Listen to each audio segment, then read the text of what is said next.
Kasi gawa na masarap tong gata. Ayan, guys. Masarap naman talaga yan eh. Mga putol-putol na nga lang sigarilyas niya. Pero okay lang, gagayatin din. Ang mahal naman yan, ang mahal kaya niya. Ano ko rin na lang. Pili nga din ako, ako magluluto. Nagkatanaw kanina na Gagataan ko to. Ano yan, nalalata lang yan sa hangin. Mahangin. Dapat kasi ito binalit sa ano. Sa dahon, eh. Hindi ko naman kuha magbalot ang dahon eh. Ay ko, lulutuin ko rin naman yan. Bata pa kaya yung iba. Para matanda. Pilingin mo lang, yung matanda na wag mo na pangalan. Ayan guys, magluluto kami ng binili namin sigarilyas kanina. Gagataan namin to, ginagayat ko ng manipis. Para medyo malasa pag manipis. Talab na talab yung gata. Magayat na siya. Kasi pag kinabukasan pa to, pangit na to, malalanta na. Teleleng, teleleng, teleleng. Teleleng, teleleng, teleleng. Gati mo ng mga bawang sibuyas doon, tsaka tinapalinisin mo na.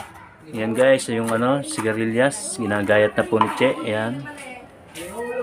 Ayan, ginagayat na po niya. Andito yung vlog. Gagataan ko to. Ano yan, gata? Oo. Guys, hello sa inyong lahat. Ito po, magluluto po tayo ng ginataang sigarilyas. Ayan po. Ayan, prepare na po natin yung sigarilyas. Papakita ko na lang sa inyo yung sigarilyas na. Ayan guys, ang gata. Ayan po yung mga rekado na nakaprepare na. Ito po yung tinapa, sili, pampagana ng pagkain, tapos sibuyas, bawang, ayan po. Ayan, ang ginataan. Ayan, yung mga gata. Ayan po. Tapos yan, rekado, ilalagay natin.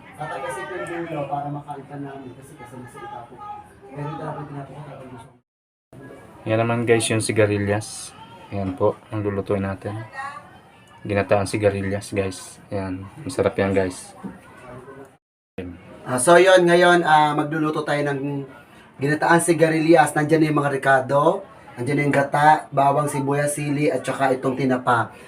Ang pangunahin natin ay sigarilyas. Yan. Bubuksan natin ngayon yung kalan. Kasi pagka ganyan minsan, tinatamad-tamad ako ng konti. Ginigisa ko ng konti sa mantika yung mga rekado para medyo malasa-lasa. Konti lang naman mantika. Masunog-sunog lang yung bawang kasi mabango. Pero minsan dinidiretso ko siya. Ngayon, yan, magigisa ako ng bawang sibuyas. Gigisa ko na lang muna sa konting mantika lang.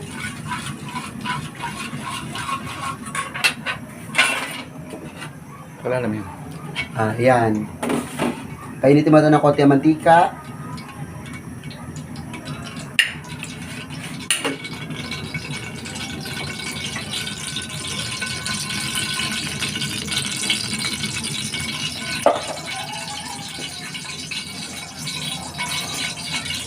Ang iniuna ko nga pala ay yung sibuyas kasi mabilis masunog yung bawang. Kaya sibuyas muna. Kasi ang sibuyas matagal masunog.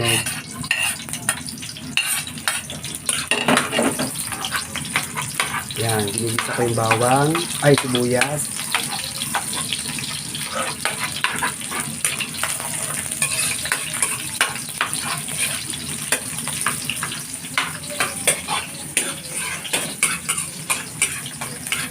Pagka medyo na mumula-mula na to, sinusunod ko naman yung bawang. Masarap din kasi guys yung ginataan sigarilyas. Pero may kami dalawang magkasawa sa gata kasi malinamnam malasa sa kanin. Konti lang yan, mura-mura pati. Nakakatipid. Kailangan sa panahon yan guys, maging wais tayo. Yan, karagit yung tinapa para napipirito siya ng konti dyan. Sinabay ko na rin yung siling green para bumango.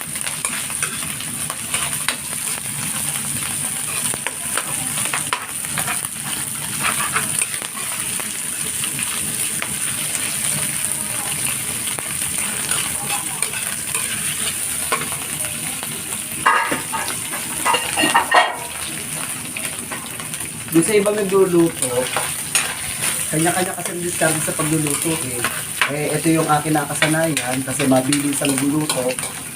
Bagay naman ako tunay na chef. Hindi na ako tunay na magluluto.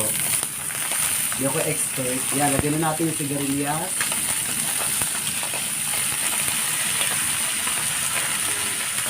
Kung titignan, napakarami, pero pag nalampayan, wala na.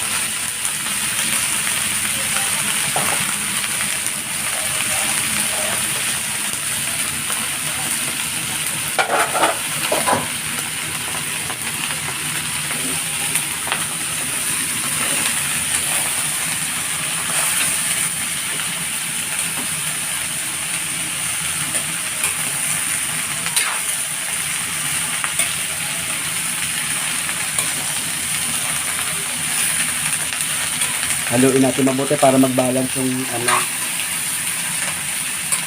yung luto niya saka ipagkakagisa niya.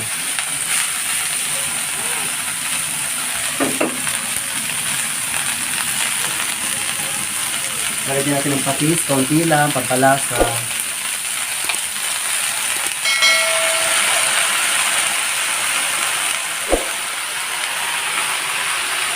Nagbukod ka ba ng gatang nila? Hindi ka na nabukod. Dito na konting sabaw para pampalambot ng gulay. At mga pampalasa, sabay na natin. Wait lang.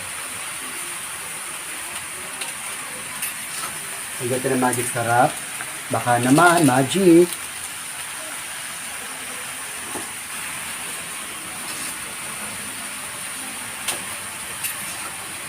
Lagyan na natin ng konti lang na Ajinomoto. Marami na nga tayo. Ay, nahaluin natin. Para malanta lang yung gulay. Pag nalat at luto na, lagyan natin yung purong gata. Hindi na kami gumawa ng pangalawang gata, puro na antimano.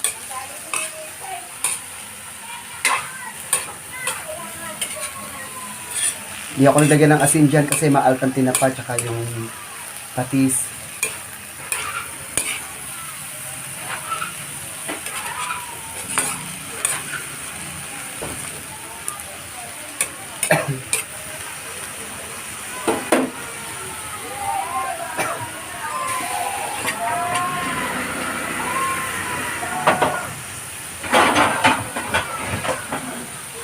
Takpan natin para malanta. Pag medyo ano na yan, saka natin siya lagyan purong gata. O, ayan guys, bubuksan natin ang alis ako kanina. Ngayon, titignan natin kung malambot na siya. Yan, aalamin natin. Yan, medyo malambot na, pwede natin ilagay ang purong gata.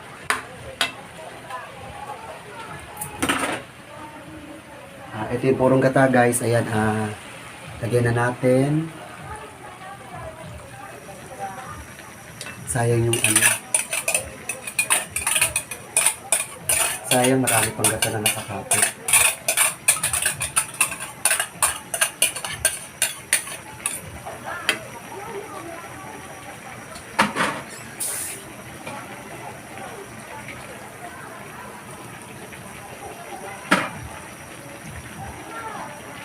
Haluin natin.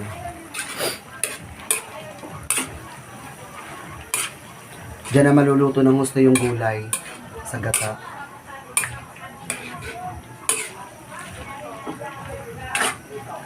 Masarap ang ginataan sigarilyas guys. Pero sa iba kasi ng process yung pagluluto ng gata. Pero yung pagka magulay ng gata, papakulo muna ako ng huling piga at saka yung una. Iniuhuli ko yung unang gata. Pero ngayon, medyo para mabilisan, iginisa ko na lang muna siya. Kasi para lumasa yung tinapa at saka bawang at sibuyas. Kaya hintayin na lang natin siya. Kumulo. Pagka kumulo at luto na yung gata, titikman natin siya. Pag natikman natin, kung kulang sa lasa, dagdagan natin ng konting asin. Kasi may patis naman siya pampalasa eh.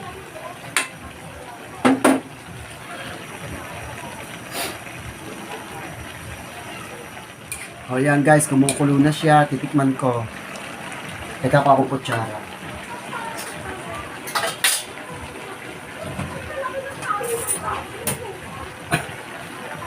Tikman natin. Medyo matabang.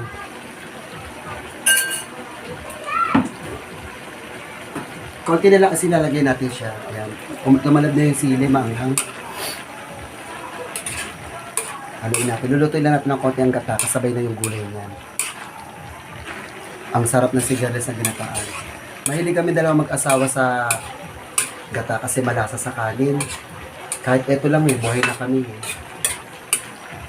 Sapat na sa amin, kontento na kami dyan. Hindi kami masyado mahilig sa karne. Mahilig kami sa gulay, isda.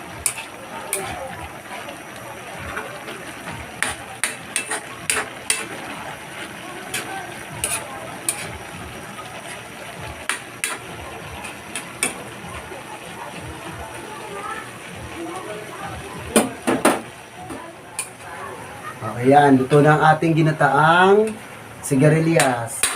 Mag-share din tayo sa kapitbahay. Kasi marami naman to eh. Bibigyan ko rin yung pamangkin ko sa taas yung aking editor. Siya nag-e-edit ng aming video. Minsan, asawa ko nag-e-edit. Yan, minsan, ang pamangkin ko. Ewan ko kung natuloy siya sa kanyang orientation kasi nag-upload din ng trabaho eh. Yan, luto na to guys. Pwede natin patayin. Patayin na natin yung kalan.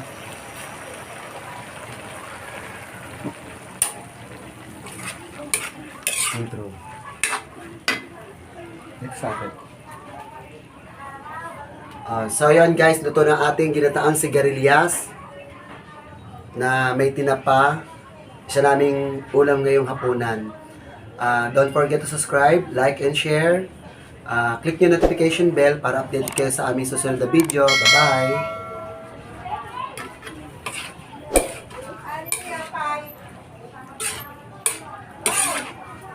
And guys, kakain na tayo guys. Ayan po yung niluto nating sigarilyas, ginataang sigarilyas. Ayan. May mangga yan, panghimagas.